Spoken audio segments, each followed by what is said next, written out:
주님의 음성을 직접 들으십시오.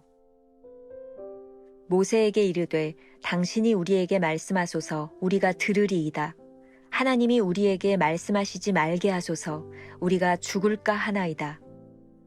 출애굽기 20장 19절.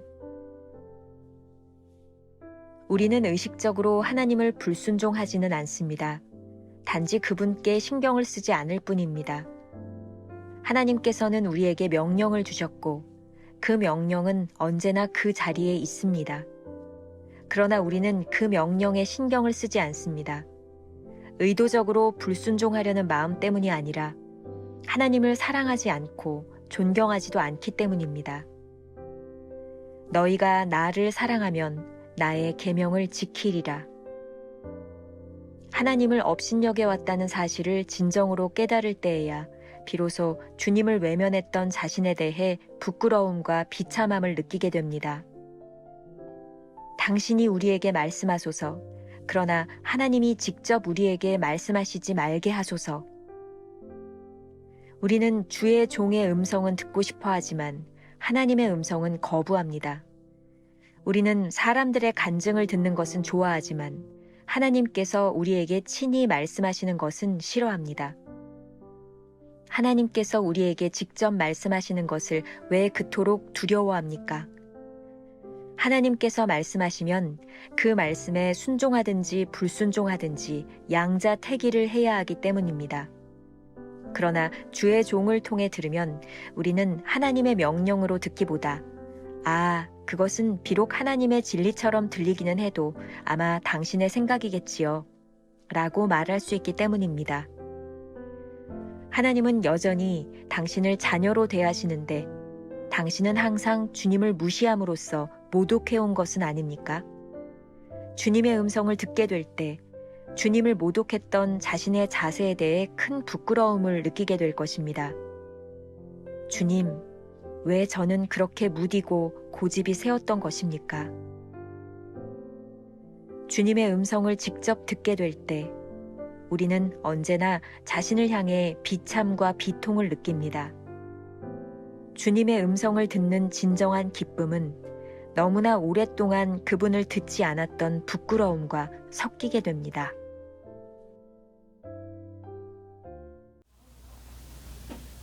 주님은 나의 최고봉 새벽 묵상, 오늘은 3월 10일 주님의 음성을 직접 들으십시오 라고 하는 제목으로 말씀을 나누어 보겠습니다. 오늘도 두 개의 대지로 나누어 함께 묵상해 보겠습니다. 첫 번째, 무의식적인 불순종.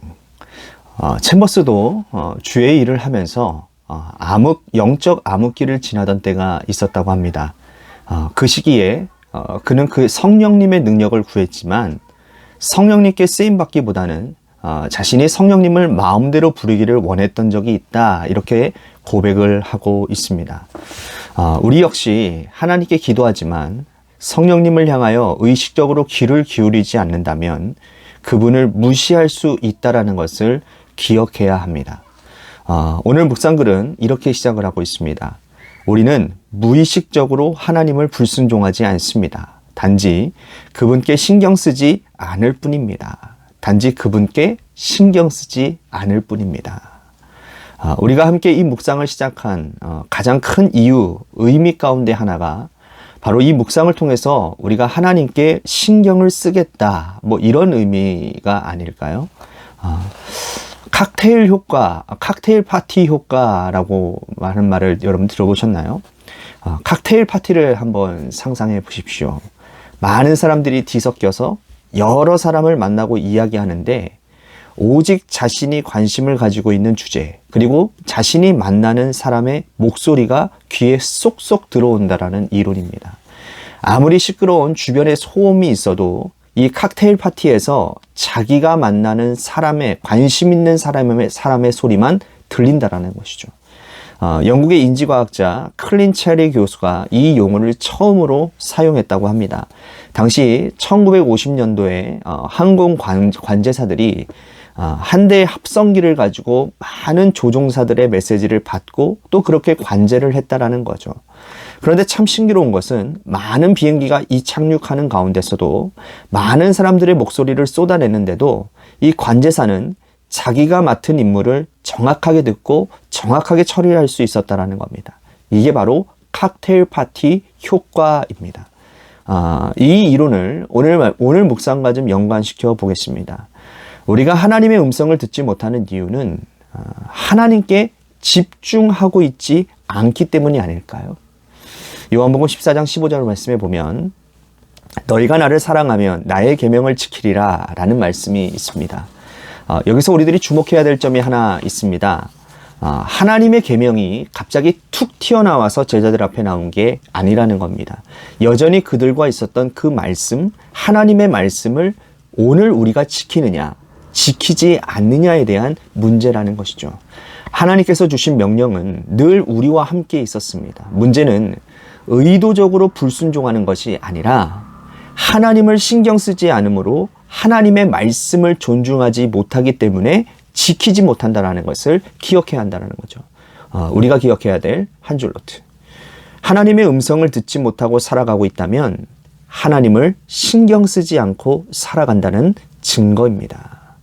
두 번째 주제, 음성을 직접 들어야 하는 이유. 오늘 본문 말씀이 아주 흥미롭습니다. 출애굽기 20장은 모세가 시내산에서 하나님의 음성을 듣고 자기가 들은 율법을 백성들에게 전하는 장면이죠. 그런데 오늘 본문 말씀에 보면 백성들이 원하는 것은 뭔지 아십니까? 이 부분이 흥미로운 거예요. 하나님의 음성을 직접 듣기보다는 모세를 통해서 듣는 것을 좋아했다라는 겁니다. 참 신기하죠? 그런데 가만히 생각해 보면 오늘날 우리 크리스천들의 태도도 별반 다르지 않다라는 것을 볼 수 있어요. 왜? 우리는 하나님의 음성을 직접 들으려고 하지 않습니다. 왜 그렇습니까? 두려운 마음이 있기 때문이라는 거예요. 하나님의 음성을 듣는 것을 두려워한다라는 겁니다. 제머스가 이렇게 말을 합니다. 우리는 주의 종의 음성은 듣고 싶어 하지만 하나님의 음성은 거부합니다. 우리는 사람들의 간증을 듣는 것은 좋아하지만 하나님께서 우리에게 친히 말씀하시는 것은 싫어합니다. 하나님께서 말씀하시면 그 말씀에 순종하든지 불순종하든지 양자택일을 해야 하기 때문입니다. 오늘 이 챔버스가 이야기하고 있는 이 묵상글, 이 통찰은 우리의 가슴을 아주 꿰뚫고 있는 비수처럼 들려지는 말씀 아닐까라는 생각이 듭니다. 우리에게 그런 두려움이 있지 않습니까?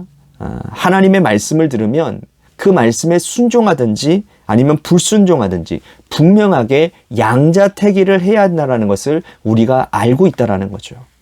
적어도 우리가 신앙생활하고 있는 신앙인, 하나님을 믿는다고 하는 사람이라면 어떻게 하나님의 음성을 직접 들었을 때 그것을 거부하겠습니까? 그것이 얼마나 큰 죄인지를 우리들이 알고 있기 때문이죠. 그러나 주의 종을 통해서 듣는다면 교묘히 빠져나갈 핑계를 댈 수 있기 때문 아닐까요? 그래서 챔버스가 이런 표현을 합니다. 그것은 비록 하나님의 진리처럼 들리기는 해도 아마 당신의 생각이겠지요 라고 말할 수 있는 겁니다. 좋은 예가 될 것 같아서 여러분들에게 소개를 합니다. 2005년 북경 코스타에서 있었던 일인데요. 그 당시 몽골에서 사역을 했던 이용규 선교사님, 여러분들 잘 아시죠? 이분이 말씀을 전하고 난 후에 한 자매가 와서 목사님께 이런 질문을 했답니다. 어떻게 해야 선교사님처럼 하나님의 말씀을 들으며 살 수 있지요? 그때 이용구 선교사님이 참 무시무시한 말씀을 하셨다고 합니다. 100% 주님의 말씀에 순종하겠다는 결단 없이는 목자의 음성을 듣고 분별하지 못합니다.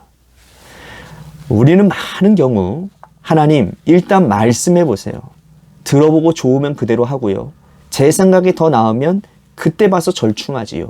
라는 자세로 하나님의 뜻을 구할 때가 있어요.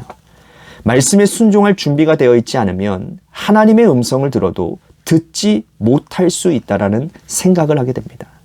전적으로 순종하려고 하는 마음을 가지고 우리가 직접 하나님의 말씀을 들어야 되는 이유는 그래야 그 말씀을 무시할 수 없기 때문입니다. 우리가 아침마다 이 챔버스의 말씀을 가지고 묵상을 합니다. 그런데 제가 이 묵상을 준비하면서 이 묵상집만 가지고 제가 제 생각을 얘기하는 것이 아니라 꼭 성경책을 봅니다. 이 묵상집도 본문 말씀이 있지 않습니까? 그래서 성경책과 비교를 해서 여러분들 하나님의 말씀이 왜곡되어지지 않도록 제가 눈여겨본다라는 것이죠.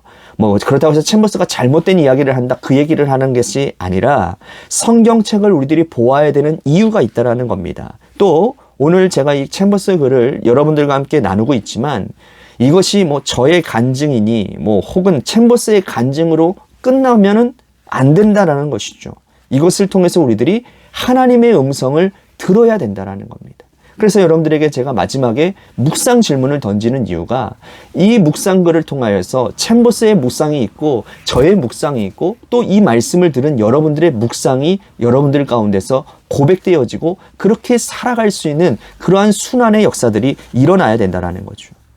여러분, 하나님의 음성을 듣는 순간 무서운 찔림이 찾아오지 않습니까? 또한 그동안 주님의 말씀을 무시하고 살아온 우리들의 삶으로 인해 우리들은 부끄러움이 찾아올 수 있을 것 같습니다. 제가 사실 오늘 묵상 가운데 제일 가장 은혜 많이 받았던 부분이 바로 이 부분이라는 겁니다. 정말 큰 은혜는 주님의 음성으로 인해 우리들에게 찔림과 부끄러움이 찾아온다라는 거예요. 하나님의 음성을 들으면서 이러한 부끄러움을 느껴보지 못한다면 우리는 진정 하나님의 음성을 들은 사람이 아닐지도 모른다라는 거죠. 잘 기억했으면 좋겠습니다. 주님의 음성을 듣는 기쁨과 더불어 그분의 음성이 우리 안에 부끄러움을 동반하게 한다는 사실 말입니다. 주님의 음성으로 인해 찔림과 부끄러움이 왔다면 기뻐하십시오. 주님의 말씀이 진정 우리 안에서 역사하고 있기 때문이죠. 우리가 기억해야 될 한 줄 노트입니다. 하나님의 음성으로 인하여 우리 안에 부끄러워하는 마음이 들었다면 기뻐하십시오. 오늘 하루 우리가 품고 지나갔으면 하는 묵상 질문입니다. 우리는 혹시 누구를 통하여 하나님의 음성을 들으려 하지 않나요? 한번 우리의 모습을 잘 생각해보며 하루를 지나가 봤으면 좋겠습니다. 함께 기도합시다. 주님의 음성을 듣기를 원합니다. 하나님, 때때로 우리가 말은 이렇게 하지만 주님의 음성을 듣는 것을 두려워하고 살았던 사람들은 아닌지 우리 자신을 돌아봅니다. 주님의 말씀을 듣고자 할 때 그 말씀에 순종하고자 하는 마음과 용기도 허락하여 주시옵소서. 그 마음의 찔림으로 인하여 아픔도 찾아오지만 기쁨도 경험하는 귀한 성도들이 될 수 있도록 인도하여 주옵소서. 예수님의 이름으로 간절히 기도하옵나이다. 아멘.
니다